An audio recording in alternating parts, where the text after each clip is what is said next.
You bought that thing because you liked it. Sure you did. Here's an uncomfortable truth. Almost nothing you've purchased in the last 5 years was purely about function. The car, the watch, the sneakers you definitely didn't need. Your brain told you a story about quality and preference, but evolution was running a very different program in the background. Status. It's older than money, older than civilization, and it is running you far more than you think. Let's go back. Way back. Picture a group of early humans, 100,000 years ago. Resources are scarce. Survival depends on your position in the group. The alpha gets first access to food, mates, shelter. Everyone else gets whatever's left. Your brain learned one critical lesson from millions of years of this. Rank matters. Rank is survival. Fast forward to today. You're not hunting mammoths, you're sitting in traffic. But that ancient status detection software? Still fully installed, still running. And now instead of displaying dominance through physical strength, we do it through a car with a very specific hood ornament.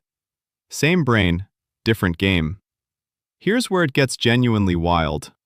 Researchers at Harvard, and yes, this is a real study, found that people would rather earn $50,000 a year while their neighbors earn $25,000 than earn $100,000 while their neighbors earn $200,000. They'd take less money in absolute terms just to feel relatively ahead. Read that again. We will voluntarily be poorer as long as we feel superior. That's not logic. That's dominant psychology wearing a spreadsheet.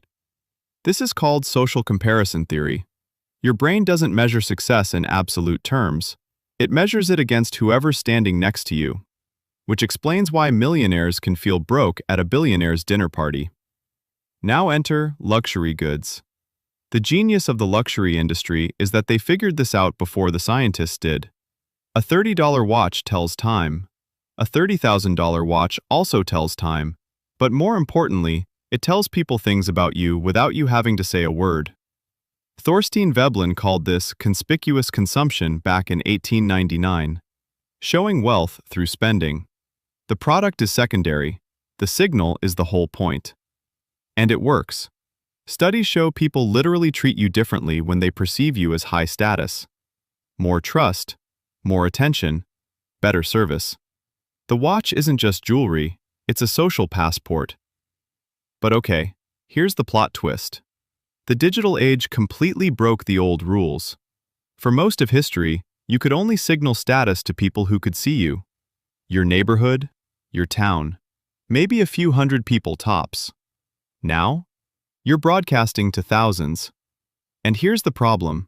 The audience got infinite, but the brain didn't update. It still craves the same dopamine hit from social validation, except now it comes from a notification. Every like is a tiny vote of social approval. Every view, a small signal of significance. The apps didn't create this need. They just industrialized it. They built a casino around a biological vulnerability and called it a social network. Vantral Wealth talks about this constantly, how understanding why you want wealth matters as much as how you build it. Because if you're chasing money to fill a status gap, the gap moves with you. That's a race with no finish line.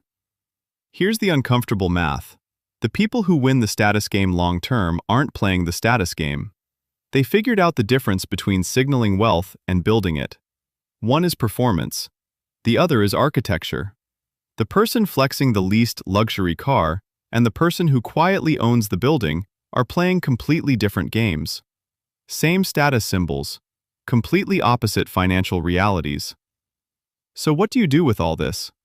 You can't opt out of status psychology. Nobody can. But you can become aware of when it's making decisions for you. Before a purchase, before a flex, before you refresh your analytics for the 4th time in an hour, just ask, am I doing this because it moves my life forward? Or am I doing this because some part of my lizard brain is trying to feel dominant in a social hierarchy? Sometimes the answer is both. That's fine. Humans are complicated. But sometimes you'll catch yourself buying a signal instead of building something real. And that tiny pause, that awareness, that's where the real leverage lives.